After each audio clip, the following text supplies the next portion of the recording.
Now, gosh. I share this. Is the funny part about this is that I joined the convent of Franciscan nuns and Mhm. friars.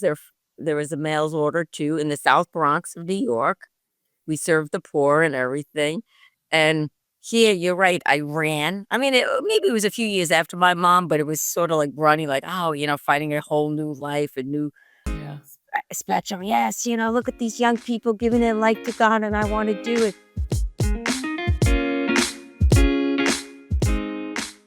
You're listening to Midlife Strategies for Badass Women, the no BS podcast for women over 40 who are sick of playing by someone else's rules.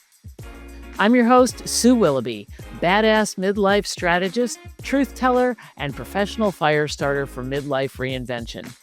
Around here, we don't do fluff. We do real talk, bold strategies, and badass breakthroughs. Because midlife isn't a crisis, it's your damn power move. If you're all in, unapologetic, and ready to reinvent, let's get started. Hello, everybody, and welcome to one of the first episodes under our newly rebranded name of Midlife Strategies for Badass Women, formerly known as A Life Worth Being. Same great content. We're just taking it up a notch with some amazing guests, and we'll also have some solo episodes. So today's guest is remarkable Gina Economopoulos. Okay, so I got out Gina's last name, which is a beautiful last name. I'm going to say it again just for emphasis. Economopoulos. Isn't that a great name? Gina is a woman whose life journey reads like a powerful testament to resilience, faith, and deep compassion. Born into a big, loving Italian Greek family, Gina has worn many, many hats. She's been a social worker, a bartender, a nun, a caregiver, and now she is an end of life doula. Through love, loss, sobriety, and spiritual awakening, she has found her calling in walking alongside others in life's most sacred final chapter. Grounded in grace, guided by faith, and fueled by gratitude, Gina is a beautiful reminder that with God, all things are possible. So let's get ready for a heart opening conversation with a true soul in service. Gina, thank you so much for being on this show and welcome. Thank you, Sue. But I think I may be on the wrong platform. Did you said midlife? Midlife. Yes. I'm 30 years old. Does that consider? No, just kidding. Just kidding. Midlife is whatever you make it, for I sure. know. I don't know. No, If no, I that's funny. if I'm midlife, I'm gonna have to live to be 130. So if I'm only halfway there you go. So us youngsters Yeah. are gonna have a Yes. conversation. How's that? That sounds great. And yeah. And it's good to be here for you and all your listeners. So Yeah. hi to all. I can't wait to talk about your journey because like you, I have had a very, not a straight path, so to speak. I've done I've done a lot of the same things, although I was a bartender and a DJ. I was never a nun, okay? So we can scratch that one off the list. But I would love to hear a little bit more about your journey. I mean, you've worn a lot of hats for sure, and you can start wherever you want to start, but I want to know a little bit more about you. Oh, well, thank you. And once again, thank you for allowing me to be here, Sue. Yeah. I do appreciate it. And yes, we all have a journey, Yeah. and Yes. it continues to unfold every day. And to be honest, years ago, I never knew I had a journey. It was a lot of paths, a lot of curveballs, a lot of going here, going there, and it's like, wow, where am I going? I always felt like I kept hitting a wall, and to me, the wall was pain and suffering, pain and Mm. suffering, and there was a point.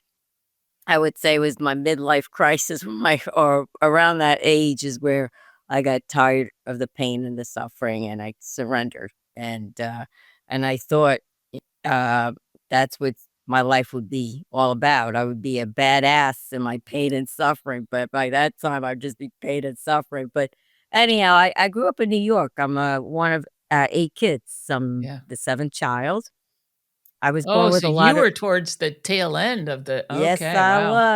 I was Gina Lollobrigida, Nice. that's who I was named after, so everyone Alright. called me Gina Lollobrigida, and my 6 oldest siblings, as well as my younger brother, they were very athletic. I was born with a lot of health problems. Mm, Physically limited, was had many surgeries throughout my life because I had these extra bone tumors, and I got through it. I got through it because the love of my family and love of my parents, but yet at the same time, it became my norm. If mm, that makes sense. It mhm. became a norm of me, "Okay, I go for surgery. Okay, let it happen to Gina." And I always think of that Life cereal, you give it to Mikey and he'll eat it, Yeah. and so I kept thinking, later on, give it to Gina and she'll take it. She'll take the surgery and everything. So with all that, I couldn't play sports. I didn't, the name Economopoulos. So I was trying to try every kind of means trying to fit in. Um, I did the best I could, I had a great smile, but yet I was insecure. I did not like myself, and I just kept moving forward. I was searching for that love and acceptance in Mm. all the wrong places. You know that song? Mhm. Looking for love in all the wrong Yeah, the wrong places. Oh, place. yeah. Yeah. Yes. I mean, I could have made millions. I could have wrote that song. uh, but anyhow, so that was just my life. That's what I thought I was. I was raised Catholic. Mhm. But yet, Jesus, God, church was not fun, wasn't the cool thing to do. My parents were very devout, and my mother would encourage me to do extra curriculum, like go to youth groups, things like that. No, no, that's not cool. That's no fun. No, and I received all my sacraments. So I mean, my childhood was really blessed. I really had a good childhood, but yet I just took on a lot on myself, what I perceived. I Mhm. just so I went to college, and that's where I went to school in Connecticut, and that's where I got my degree in social work, and I got my degree in pool shark, and I got my degree in bartending. So 3 in 1. I mean, Got my degree in pool shark. I love that. So, yeah. yeah, because I became a great pool shark. I was the best one. Like this little girl going to the bars, running the tables, beating everyone. And I was loved, and that's what I was seeking is for that love and Mhm. acceptance, like that center or attention I wanted to be. Well, and that's when you're the bartender too. Because I was a bartender, right? You're behind the bar. You don't have to actually mingle with people, right? People come to you. You have those conversations, right? They have to come to you if they want to drink, and so you're there. Of course, you're going to be popular, right? So, yeah, I'm with you E on that ex one. exactly, and you yes, it's so true, because when I graduated from college, my parents at this point moved to Pennsylvania, so I went to go live with them, 22 years old, 23, need to get a degree, got get a job for my degree. So what Yeah. I do, that's where I bartend. I was like, "Yeah," because I'm a social worker, there's pool tables in the bar, people come to you. Yeah. Of course, they want their drink, but Yeah. they also want an open ear, an open heart, that, "Whoa, me like this," and I'll listen, give some sort of advice if I can, If not, and then just give them another take drink. exactly, but take their money and rush, Didn't have to deal with the government, papers, and all that, so I fell in love with bartending because Yeah. that was yeah, I was Carla from Cheers, like, everyone would call me Yeah, Carla, exactly. Yeah. "Carla," "No," So and once again, I'm 22, 23. Now by this time, I didn't have a boyfriend. By this time, I thought I would be married and have 5 kids, that was my dream Oh my goodness. growing up. I guess, well, Uh, coming from a big family, having yeah. 5 kids is nothing, right? Yeah. No, no, not at all, and just because of my parents, so how I grew up in this big family, I was like, "Oh, I would love to be like my mom who was a house mother, a housewife, did all the cooking, the shopping, and, dad provided for all of us." So it was Mm, just a very safe, healthy girl, as Italian and Greek. So it was just we yeah, were loved. And so I wanted to because everybody finds their man in college, right? That's what I thought because my siblings did. sure. And so I also had this, I compared myself, like, "Oh, look what my sisters did. Okay, I'm gonna go to college, I'll find a man, get a white picket fence, a white house, Yeah. everything." And and of course, like, I shared that I'm here bartending after college, I didn't have a guy, uh, because I didn't respect myself too at Mm. the same time. So once again, searching for that love. So in college, I was sort of like with Tom, Dick, and Harry, just trying to find that love piece, find it in the bar and everything. And so, Yeah. but what did I know? I really didn't. I mean, I really did not know much, and that's what I thought. And so then I continued, here in bartending. Of course, didn't find anyone. And my mom during that time was diagnosed with cancer. She bone cancer. Mm. They gave her 4 to 6 months to live, terminal. Wow. What is that? What does Yeah. that mean? I'm 23 years old. My younger brother, Steven, just went off to college, first year of college, because my mom had him when she was 49 years old. Oh my goodness. Wow. Yeah. So all my other siblings are out, whether they're married, working, so I'm home. Meanwhile, I wanted to be to work on the cruise lines, like Carnival Cruise, so I was in preparation of applications, going for interviews, and Mhm. also my mom gets diagnosed, so once again, my whole life changes. I'm not Yeah. gonna go to a Carnival Cruise while my mom was Right. diagnosed, so I stayed with her, You I took became care of her you with became my the dad. caregiver. Yeah. I Yeah. I didn't know what a caregiver was. All I know is I love my mom so much, and I just want her to live. I can't lose her. I Right. can't lose her. And I just share this because was my mentality that was my Mhm. mentality. I mean, I was surrounded in the bar scene, the drinking scene, and now here my mom is sick. I love my mom so much. So when I'm with my parents, I'm like really cutesy wootsy. I mean, The good everybody girl. loves me. Yes, exactly. So, my dad and I took care of her, and she did die. She died in those 5 months. Mm. Wow. You're right, I was the primary my as dad. I saw the love my father had for my mom, for each other, and I'm like and so here she dies, and I'm lost. Yeah. I'm like, what is this? Why did?" And I tried everything, Sue. Okay, granted, she had bone cancer. I tried everything from praying, the rosaries, which I just found my mother had the rosaries come out, like Chinese medicine, you name it. I was like, Yeah. "Mom, come on, you could do this, you could do this." And then, and I turned back to the church, to God, and say, "Please heal my mom because I need her. I mean, I Mm. need her. I want her, but yet, she did pass. I was there with her when she passed. Mm. And in hindsight, I didn't have any faith. I didn't have any hope. I didn't have any love. And I didn't have God. And it Mm. was it was pain. And Yeah. and I'm just saying in hindsight, like I look back, to me, that's hell on earth when you Mm. don't have any of those. Yeah. From my experience, it was pure hell. But then I'm a searcher. What's the meaning of life? What's heaven? Because everyone tell me my mom's in heaven. Yeah, Yeah, and you're what like, is "What this is that?" place? Yeah. It's like, "No, she's not with me." So I did. I went back into the church to search. Somebody told me that my mom was with God at the church. So I go into the church and I was like, "Okay, God, they say you're "Where is here." she? Where is she?" Exactly. Exactly. I was like, "I don't wanna talk to you. You get out.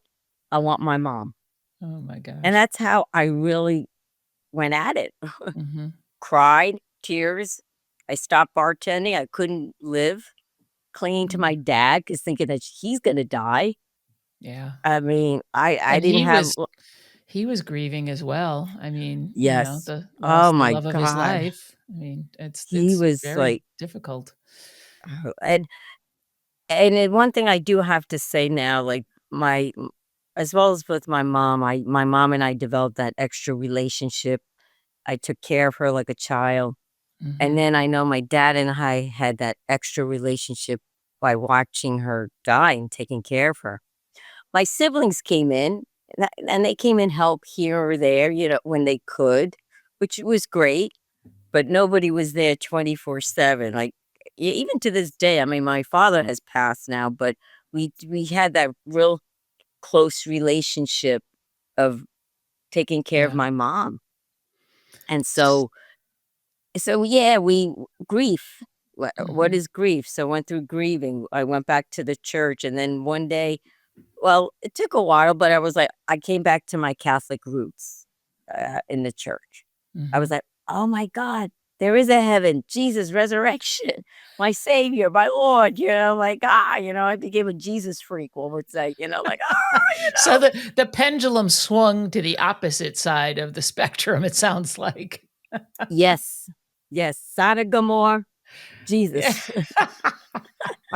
And then in that, what's the most logical thing to do? Be a nun. You got it. So you got it. Yeah, let me run to the convent. Oh, yeah, that's exactly what I would have done. Yeah, I know. I Oh know. my Now, gosh. I share this. Is the funny part about this is that I did. I joined the convent, Franciscan nuns and Mhm. friars. There was a mail's order too in the South Bronx of New York. We served the poor and everything. And here, you're right. I ran. I mean, maybe it was a few years after my mom, but it was sort of like running, like, oh, finding a whole new life, a new Yeah. spectrum. Yes, look at these young people giving their life to God, and I want to do it.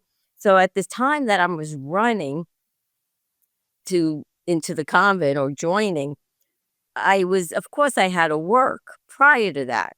So I was taking care of not an elderly couple. I was taking care of a young couple, 36 and 138 was more the wife I was taking care of. The husband was a what you would was worker. So Mhm. I would take care of Linda. And, so here I am, I'm doing this, and I'm ready to go get ready to join the convent. I'm talking to the sisters. Well, the I share this because it's in my book that I wrote that the couple one morning, they were murdered, they were killed, Oh my god. okay? So and I was No. a prime suspect. Oh But, my I mean, god. I could go more into that, but that was like a prime but I'm a good person. But anyhow, it was funny because I'm joining the convent and the cops are saying, "What are you doing, running away to the convent?" You're like, yes, I am." And I should have, that should have hit me like, "You're right, I am running. I should breathe You're like, in and see what my life is all about." "This was planned in advance. I wasn't." Yeah, yeah, Oh my god, that's so scary. What the yeah, it heck? was. But I didn't Ugh. I yeah, it was scary. I look back and, uh I just a side note is that, uh, they they thought I did it with somebody else, and I failed the lie detector test 3 times, so Oh my god. Okay, well, yeah. So, that was a journey, that was a story, that was a path, that was all yeah. um, That was a chapter yeah. in the book for sure. I Another forgot to mention it that you is were an author, so yes, I apologize. I'm glad you brought that up. Thank oh, you. that's fine, that's fine. I don't realize I'm an author, but I am, but anyhow, so here after so I joined the convent, and I didn't kill them, okay, everyone, I did not kill them, I was but I did it was a trying time, but, Yeah. I joined, and I thought it was great because here I am. I finally found where I'm loved, accepted, God called me, but yet 12 years later, I got kicked out. I got Uh-oh. I I got kicked out, and that wasn't because I was a killer. That has nothing to do with that, but no, just joking, but I had, I experienced a lot of mistreatment and a lot of pain, a lot of suffering, the community was, very new, it was in hindsight, it was dysfunctional, Mhm. and I see that in hindsight. At the moment, I was dysfunctional myself, so to speak. I Mhm. still was not equipped on the inside, one would say. I even, as a nun, I wore a full habit. We were very conservative. We were, uh, slept on the floor, lived a life of real poverty, didn't have anything, which I didn't mind. I Mhm. don't mind those not having it. But yet, it was just like my spirit was clashing where how the community spirit was going because, like I said, it was new. It was fairly new. It was a few years, so their spirit was You going in mean one that direction. particular organization that you joined, was Yeah, it just a few years old? Okay. yeah, it was just a few Okay. years. So they were more going into this kind of way of being a sister, and it just wasn't gelling with me. But Mhm. yet, I didn't really realize that because they all loved me, and granted, and there was that was a real path of a journey of pain and suffering that I did Wow. experience from the hands of the community. And the Hmm. last 2 years of my community, I was there for 12 years, and in the 10th year, they approached me because now, mind you, I'm a popular nun. Everybody loves me. You know, how could you not? Even though I had wore a veil, I had a smile. Yeah, and I believe being with women Sister about Mary Congeniality. yes, exactly. Hey, Exactly, maybe you and, can make a movie. oh my god, I could. Um, but I mean, I say this because of being in a conflict with women, there's jealousy, envy, and that Even creeps in. among the sisters. Yeah. I thought Oh, that, yeah. you would think that people who are deeply spiritual and holy and whatever are not supposed to be, that stuff's not supposed to happen. I mean, I don't know. Am I wrong about No. that? No, you know what, Sue? That was my mentality Yeah. I mean, I don't as know, I not was in that. experiencing this Yeah.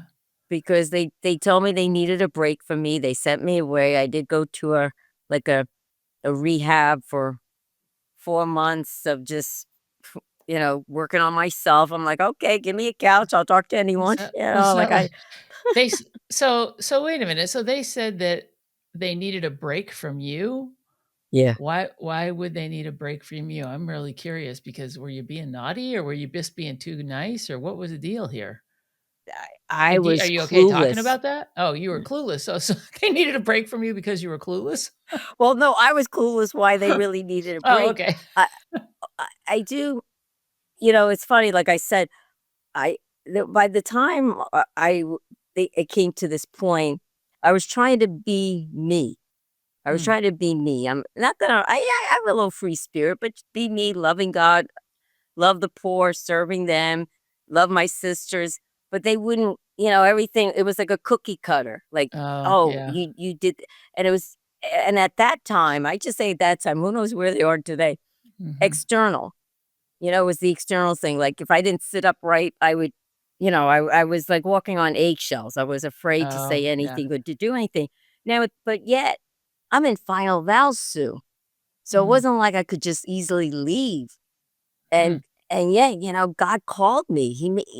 I laid down my life. I made the vows of poverty, chastity, obedience to Him, to my community, and in front of 800 people because they Yeah. all I had so many people just loved me in the South Bronx and all over. I was like, everybody knew this personality here. And so here, when I made final vows, like in marriage, right? You do Yeah. anything you can. And so I did. I did what they told me. I did go away. They gave me 2 options. They told me to go to this place in Michigan, which is like a Mhm. rehab, a therapy place for, sisters, friars, priests who are struggling, Mhm.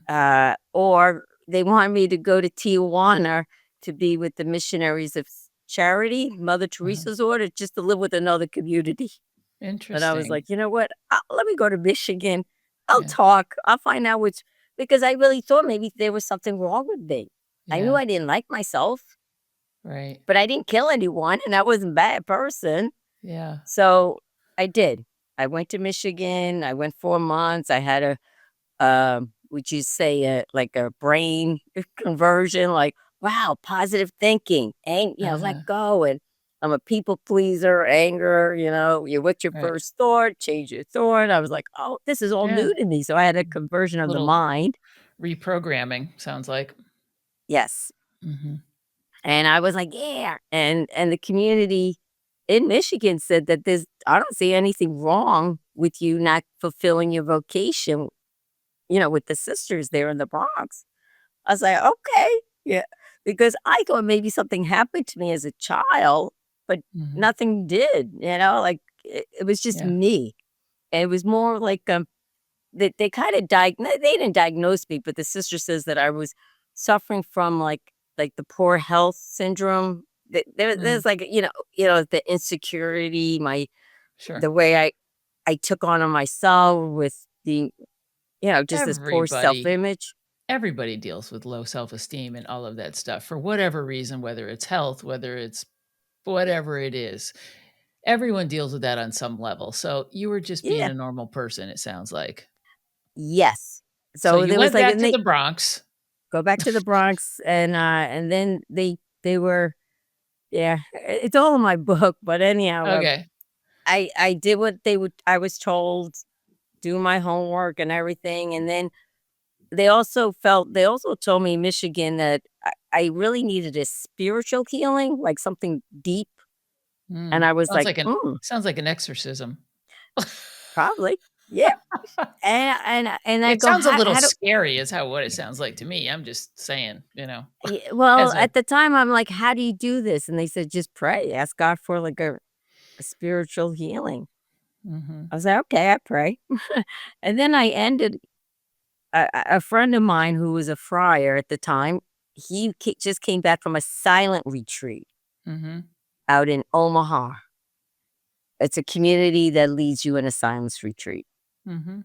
And I was like, "Oh, maybe that's my answer, go on a Yeah. silence retreat."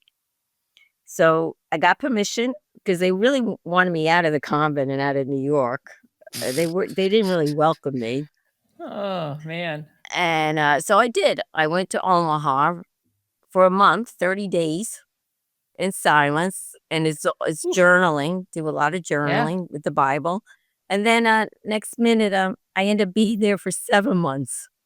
I couldn't leave. I had a real mental breakdown during that Wow. time of just things coming up, and I'm like, "Oh," just seeing things differently and everything. So, at the end of 7 months, it was time for me to get leave to go back to my community, and I did, and now I'm really, like, happy on the inside.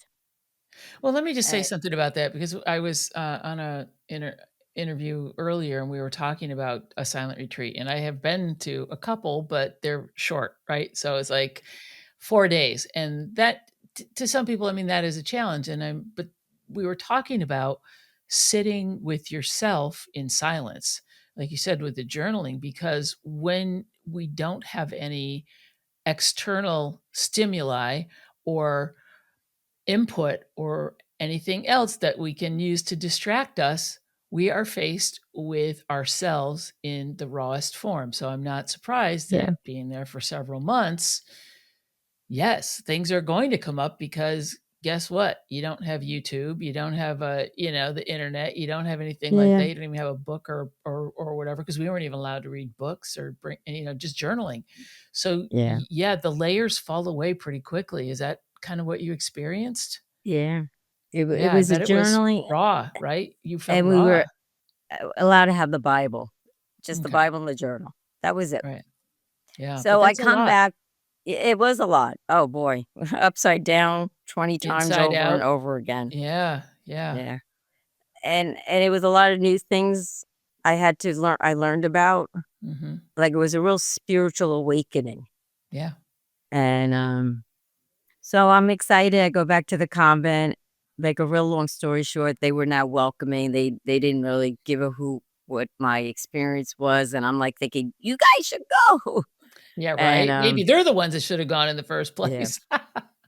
'Cause you know what I learned too is that we all have some sort of, like you said, we all have that insecurity. We all have something, Yeah. and the best way, like you shared, is to sit with yourself and Mhm. to be able to be quiet, or to journal it, whatever it may be, Yeah. because and 9 out of the 10 times we are afraid, Oh, but but absolutely. but behind it, there's so much love. Yeah. There's so much love. The fear may be there, and then the fear is gone because you find that love, Yeah. and that was my experience. And, so the sisters then they said that, I didn't belong there anymore, so adios amigos, like that. Interesting. And so Yeah. it sounds like you chose not to stay in the in as a nun, right? You didn't go to another location or anything, right? You just left the church in that regard? Well, I didn't leave the church per se, but Or yes, well, and everyone who a knew me convent. as who knew me as Sister Regina, they Mhm. all were, like, devastated, they couldn't believe it, they were shocked, and they said, "Oh, you're gonna go to another community." Yeah, And yeah, I'm thinking to myself, why do I wanna go to another community when I was so hurt? I mean, I yeah. was crushed by the time I left, even though I had the insides and got a healing from that silent retreat, but I was crushed, I was confused, I'm like, "God, why is this happening? How could this?" Oh, and then, I have the reruns of saying, "Poor Gina, look at Gina," it happened, and fighting that, but I did still have my faith because I didn't know who I was. I didn't know if I was a sister, I didn't know Gina, I didn't know who I was when I came out.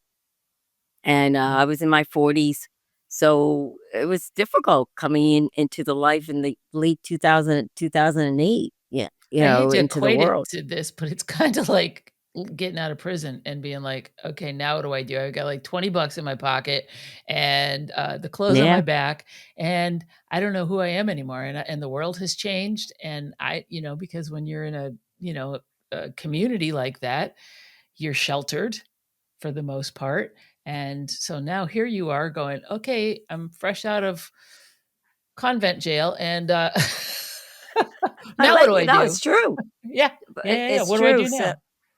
yeah, what I do so I went to go live with men and women with disabilities, somebody invited me to be a house mother, Mm, transition mhm. time, best thing ever happened to me because I didn't know anything about the world. I didn't know how to act. I didn't know how to participate. Didn't know how to work a job or anything like that because I did live an austere life working with the poor, serving the poor, Yeah, helping others. So I did that for 2 years, and it was a great healing place. It wasn't like I was totally healed, but I was loved by these men and women with Down syndrome. mhm. They just l they love anyone. So they loved me, brought me back to life, and then I decided I was tired, and I decided to do what Gina wants to do because Yeah. I was tired of serving. I was tired of trying to figure out what my life is all about, what vocation and all that. That's when she came to the Jersey Shore because she loves the beach, and I went back to bartending. That's all I because I couldn't do anything else. Hey, Nobody would what? hire me, Yeah. and Yeah, well, so they're I like, bar "What were your skills?" Silent retreat, uh" yeah, and Yeah. now the funny thing is now this time, about a year after I left the sisters, I decided that I would like to have a relationship with a guy. Don't know Mhm. how, but I would. But then I thought, when I met someone, what a guy on the whether it was on the train or in the bar, I would share them my whole life about the sisterhood and I got hurt Oh, and yeah. everything like this. That's a good And opener. yeah, yeah, exactly. And then I give them my number, and then I'm like, "Oh, yeah, we'll go out. I'll be my first date," and never hear from them. You And I s would tell you my scared 'em friend, off a little bit, I I think. I did not know that until a friend of mine who who took me in as I was living in Yeah. that house there with men with disability. She has 8 kids, so I became her ninth child because she taught me. She's like, "Don't do this, do don't like this." I'm like, so I did it. I mean, so I missed a lot of opportunities with I don't know who would have. I'm like thinking, yeah, this could be it. And so I bartended and I did. I did meet a nice guy. His name was Danny. He came into the bar and didn't tell him. I told him I was a social worker because that's what Yeah. I did in New Perfect. York. I didn't say, and but then eventually he found out I was a former nun. I had to tell him, and it didn't scare him, and then, like, right after that, I come to find out I witnessed that he was an alcoholic Mm, that was drinking at the time, and mhm. I was like So had you had were you still drinking at this time yourself? I Or was, had but you not I didn't know what me, not an alcoholic. Right. I enjoy drinking, I enjoy being around people, I Mhm. enjoyed it because I learned back I'm a slow learner, Sue, very slow in life in life, and, but back then, with my drinking, it was sort of, running away. It was like Yeah, my feelings of hurt, confusion, of drink it course. Yeah, away, drink it, be the life of the party, drink it next morning, feel si "Oh, let me do it again. Let me oh, yeah, I need that drink. Oh, yeah, yeah, yeah." yeah. So, but I did not know, that I would at the time that I did have problem with drinking, so Well, Danny was the same problem. thing with me. I just was like, I'm a social drinker. I worked at a bar. I drank a lot, and but then when you get to a certain point, you're like, why am I still doing this? Yeah. I'm Yeah. Yeah. But yet my focus was on Danny. He in and out trying to find rehab. He told me to go to Al-Anon, a 12-step program for AA. Mhm. So I went to Al-Anon thinking that I could stop him. I became the enabler, the manipulator, and all that stuff. More focus on him than myself. And then he did, he found sobriety out in Arizona, which was great, and was like, "Finally, I get my white picket fence," because he was a retired cop as well as a carpenter. This is it, we'll live in Arizona, everything is great because he's a great man when he was sober. Um, and then but yet, on his travels, we all planned this when he back in 2012 as he was traveling in his truck with his mom. They got into a tragic car accident. His mom burned up. Danny burned up. The mom died. So it ended up in Okay. Indianapolis. Oh my god. Okay. Wow. Another tragedy? Those are some Yeah, you've gone through some major, major stuff. I mean, that stuff leaves a mark. I mean, oh my god. Wow. I wasn't expecting that. It's like, geez. yeah. Okay. Yes, yes. So, real I Woof. mean, and once again, this is all in my journey and my story, but, yes, it was in Indianapolis. He survived, great. He survived, went out to Indianapolis, "Danny, I'll go with you to Timbuktu, wherever keeps you sober." We got involved with the AA group out there. They were wonderful people. I'm still in Al-Anon, and then as he saw his mom burn up, like, he's in this accident, he's Yeah. burnt from the head down, and what do we do with pain? Like, and at this time, I'm still clueless about an alcoholic, behind it, Yeah. and, so he picked up. He started and then I went crazy. I didn't pick up, but I just went crazy in my own mind, my own emotions, and then a few months, and then we kinda separated, but we were gonna get married in April, like, I was still gonna marry him, because I figured God's gonna heal him and everything, um, but a month before our wedding day, I found him dead from the disease. So that was that remember I said about my Woo. pain and suffering walls? That was it. Yeah. That was the Well, last of my hurrah. I will tell you, I mean, there's a lot of lessons there, right? There's just for some reason the universe or God or whoever, I mean, keeps sending you these not just little like moments, but these really big lessons. I mean, those are really big life lessons. And each one, like you said, just opens you back up again. And then you have to heal and Mm, opens you back up again. And you have to heal mhm. from that. Oh my Yeah, God. Okay. So yeah, no yeah, so Danny, no white picket fence. That no white picket fence, clearly, so yeah. at this point, there was no life for me. Mm-mm. I gave up.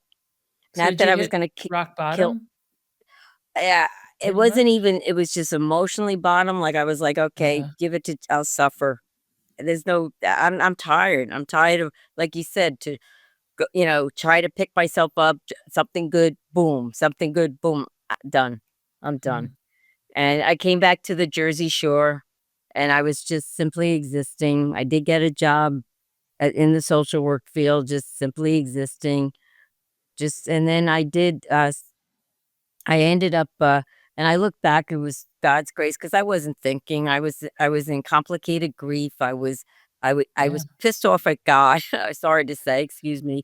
I was like, God, I can't believe this. Like Daddy loved me. I couldn't understand. Once again, I couldn't understand, and so I was invited to go to an AA meeting, a closed meeting. I say I'm not an alcoholic. You guys are, and Danny is, but I did go Yeah. because I had nowhere to go, and I was there for 10 months to say, "My name is Gina, the desire not to pick up." That's like a tradition, like, because 'cause I'm not the alcoholic, you guys are, and you guys, Mhm. I hate you guys because I don't know why you're sober and Danny's dead, and then eventually I was able to share about Danny crying, it's all about Dan I mean, I don't like this, And then somebody approached me. I mean, I was going, like, every day. I'm not an alcoholic, but I was going every day. People thought I was crazy, but they were so loving. And somebody had said to me, "So, Gina, what is your relationship with alcohol?" "Mine?" It's healthy, it's good, I have a E really good ex relationship with alcohol. Exactly, and that was, like, another turning point, like a Uh-huh. aha, like, "Okay, let me look at myself," because they're like, "You're here every day. Nobody, who nobody comes to these meetings," and I'm like, I did. I eventually so on April 2nd, 2015, I raised during the meeting, I said, "My name is Gina. I am an alcoholic." So just recently, I celebrated 10 years, and that's where my Congratulations. whole life once again changed. And I was like, and then I'm thinking too, "Oh my God, another thing. I'm an alcoholic now. This can't be. This can't, like I didn't know. I was so hurt, so broken, and but I do one thing I do say is that when I said the first time acknowledging I was an alcoholic, my whole being, my whole heart, everything, my brokenness, everything just opened up. Like Yeah. all the fear, the insecurity, the anger, and it was more pain. I can't explain it, but it was the Mm, worst pain ever.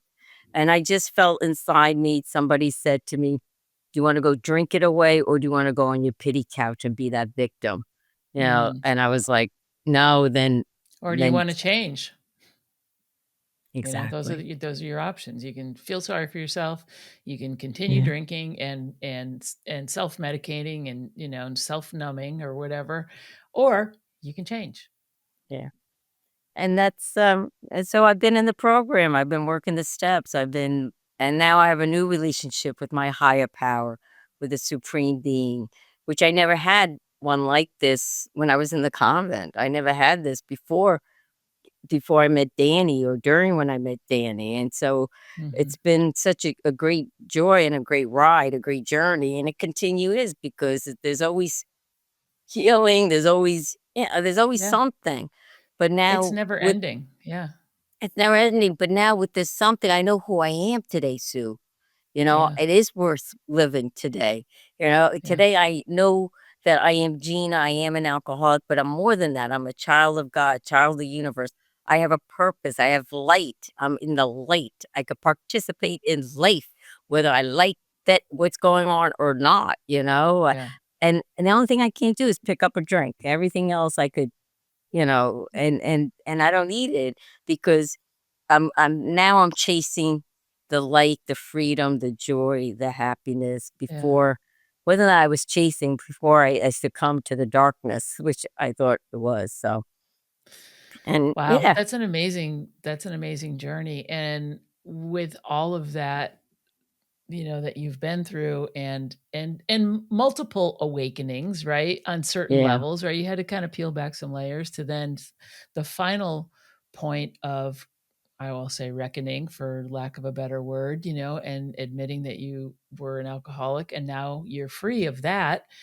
So now, I'd love to talk about the work that you do now as a death doula, because I think that that is absolutely fascinating, and I'd love to know more about it and what exactly do you do? I mean, I know what a death doula is, but I mean, do what do you do, and what is your purpose, aside from what I can imagine is holding space yeah. for the person that's passing as well as their loved ones? Once, yeah. Um, yes, I'm a certified end of life doula. It's been about a few years now, but my whole life I've been with the dying and the Mhm. death, Yeah. even as a sister. Now, back up, I had shared with you when my mom died. I didn't have any faith. I shared with you, and I was such in a dark place. Then finding Jesus, I had faith, and I was like, oh, I know where they're going. They're going to a better place, whether it's Mm. their heaven or whatever, but it's something better, and I totally believe in that, and I really admired Mother Teresa. She would always say, we need to give dignity to those to the dying, to Mm. give them that Mhm. love, the doesn't matter where you are, where you live, what, but they all have the dignity to die. So that Yeah. was a seed planted, and I share and as a nun, that was one of the greatest gifts is that people would call me and say, "Can you visit?" And I would go, and it all depends. I may bring a statue, I may, bring myself or hold a person's hand. They could be from any kind of denominations, and 9 out of 10 times they do die. They die when I'm there. I Wow. feel the presence, I feel the peace, I feel the angels around. Yeah. I that's just my experience. That's just me. Mhm. Um, and then I continue, and so some people would say, "Don't call sister if I'm sick," because they don't want to die. I'm like, okay, don't call me. Uh, and it could be people I know, people I don't know.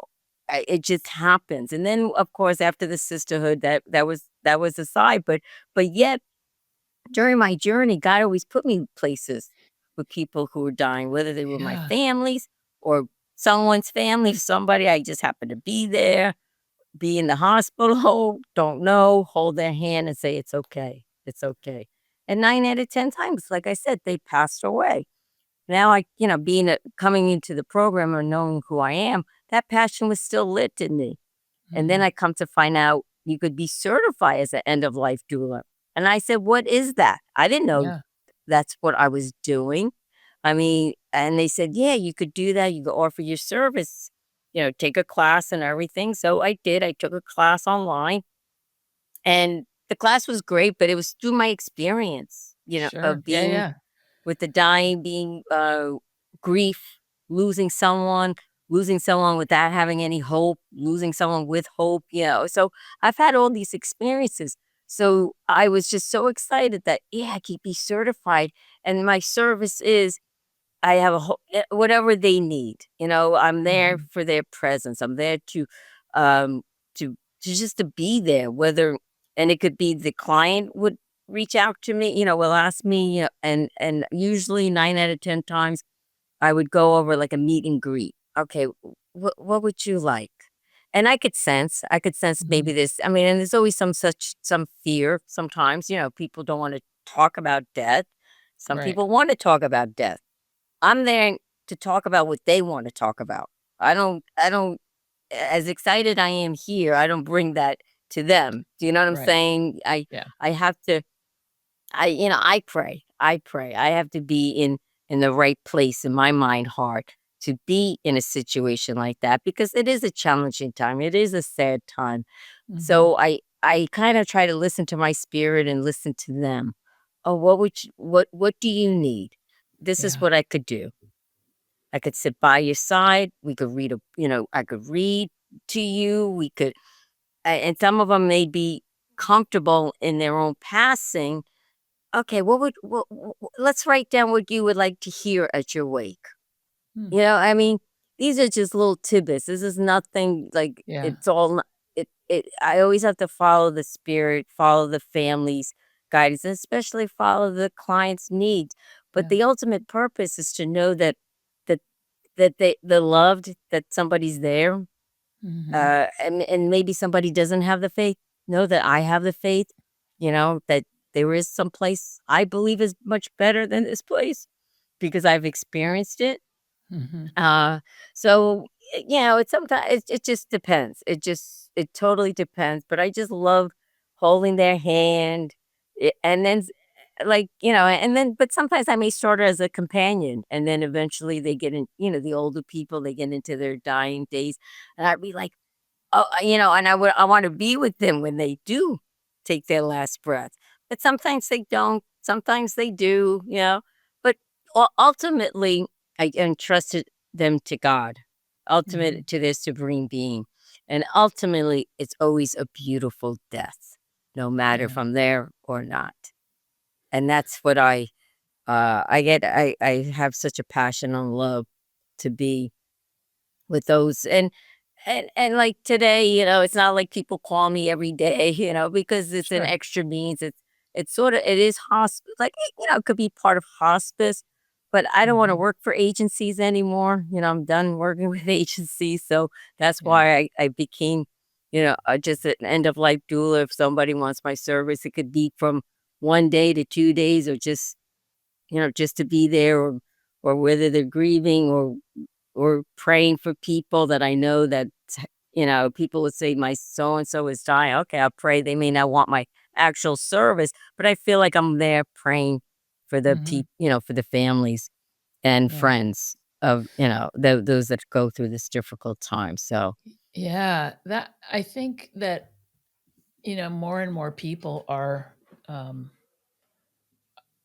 I don't think that this service has always been around. I mean, it has been on some level, but not as an actual, I don't want to say career choice, but I do think that all of the things that you've done in your life have led you to where you are now. Like you said, having gone through death and grief so often and so many times on a very, very deep level yourself gives you the opportunity to understand what, you're giving the person who is actually dying, the like you said, the dignity and the respect and the love and the care that they need at that time, and you're holding space for them. And it's yeah. almost like, it sounds like a lot of times I think people hold on for their loved ones, right? they Yeah. they they hold on, they're like, I can't go, you know what I mean? Inside, Yeah. it's not a conscious thing. It may be conscious, maybe, but it almost seems like you're like, it's okay to let go. It's okay to move on. And I'm,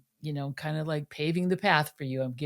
I'm signing your permission slip. Yeah. If you want to go right ahead. I think that's very beautiful, and it's very um important, because I think, some people die alone and they don't have that passage, Yeah. for lack of a better word. And that's all I can think of, is that you're like, it's okay. It's okay to let go. It's okay. Your family will be okay. They understand. Yeah. You know what I mean? Am I Yeah. just rambling, or am I making sense? No, no, you're totally making sense because, that's the picture that we Mhm. want to bring to them. Yeah. And how that picture happens, it all depends on the circumstance, and it depends on the client. It depends on the family members. Some family may be, and that's where I can never give someone a correct answer what an end of life doula is or what my Yeah. service is. Yeah. I It's mean, whatever you need. whatever you need, and Yeah. and I'm there. I'm open. Do you wanna say a prayer? Do you wanna not? Do you want me to be here? You want me to sit in the corner? Whatever you want, I'm Mhm. here. I am here. If you find, that's fine, whatever you want. Yeah. And of course, in the beginning, like, I had a just real quick, this, like, it was last year that a girl called me and said, my boyfriend, my fiancé is dying, and heard about your service. Could you come by and talk to him?" And Mhm. I said, "Sure." And so I did. And I was just a meet and greet. "Okay, what do you need?" And meanwhile, I'm, like, real excited because this is like, "Okay, I'm gonna be with someone for in my faith, it's gonna meet God soon. It's gonna be Jesus, gonna meet my mom, gonna see my, Danny." This is how I look at it, like, Mhm. yeah. So I talked to him, and he questioned, he asked me and everything, and of course, I said I was a former nun, etcetera, and so, uh and it was just a real nice hour conversation. He shared me his beliefs, he shared me, he said, he was saying, "I'm ready, but I'm scared," and I said, "Well, that's natural, Mhm. it's healthy, it's natural, it's okay, it's okay." And then, and at the end, he says, "Okay, we'll call you, maybe can you come?" Yeah, I could come an hour, whatever. Um, 2 days later, she texted me and said, "Oh, Michael passed away peacefully among his families, and I know you brought him so much peace." Oh, that's like, I So, just got chills. I mean, that's just so beautiful. I mean, and that must make you feel so good and so fulfilled. yeah. Yeah. Yeah, as much as that, because in my mind, I'm like, "Oh, yeah, we'll fight," because some people wanna fight, okay, they'll be around, but, it's Yeah. in God's time, but I was supposed to be there just at the time, and just on Mhm. how and I just met that fiancé that one time and everything, and she just was like, "Yeah, I know you brought him peace." Mhm. And so he was able to die in peace, and that was that. That's my, so, yeah. So how do you feel? I mean, do you feel like through all of the pain and suffering that you talked about earlier, that you are now in a good place? I am. I'm in a very good place. Not to say that, there's still pain and suffering, life goes on, but Yeah. yet I have a great relationship with my God, with my higher power. My faith continues to grow. I see things more differently, Mhm. like, okay, this is a challenge. And what am I going to do?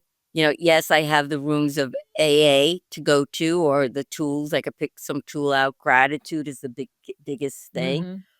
And then I got back involved with the scriptures and going back to church. I mean, I'm still I'm more spiritual, and it's nothing that I'm against the Catholic Church because I do believe in their sacraments, and Mhm. but yet I'm more on a spiritual side, and the scripture side. I started reading I read the scriptures with my sister, so, just to get some light, and then I'm also, with the energy field, like Yeah. everything positive. Yes. So I grab a different resources. I'm not narrow-minded.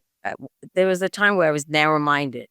You're like, Mhm. "Okay, this is the only way." Yeah. There's so many other ways to bring light and peace into one's heart, I and that's love what that. we all want. Yeah. And that's what That's I what the world needs right experience. now. Exactly. And Yeah. and I do believe God, I if anything can things happen to me, it could happen to the world, right? I mean, and so I've learned, so yes, to answer your question today, I'm very much more happy, joyous, and free within. Danny brought a guy in my life that he's sober too, so we live a real sober life together. We're not on a white picket fence, but that's fine. I don't need that anymore. Yeah. I don't need that swimming pool behind the house. We live Right. in a simple apartment, very simple people, enjoying life, being That's more present. important. That's more important Exactly. than the picket fence in the pool, honestly. Yeah, As I long as know. you're happy, your energy is Yeah. beautiful. I can feel it, Oh, through thank our you. conversation. Thank And you. because I'm a big energy person, like I said, I'm not religious, I'm a spiritual. So Yeah. I do believe in all of the energy, and I can tell when people do have good energy.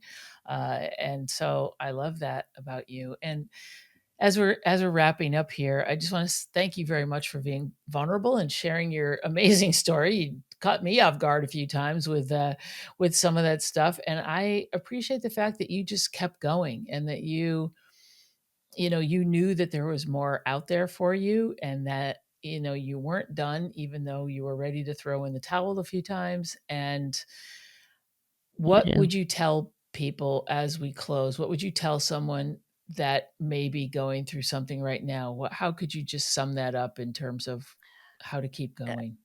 I would say, like, do not give up, do not lose hope. You're not alone. You're not alone. You're not alone. And if nobody told you that they loved you today, I do, that you are Oh, loved. that's beautiful. That's beautiful. And if anybody wants to get in touch with you, first of all, what is the name of your book? Because I totally forgot to mention that up front. I'm That's so fine. sorry. It's called Shake the Dust Off Your Feet and Walk. Oh, I love that.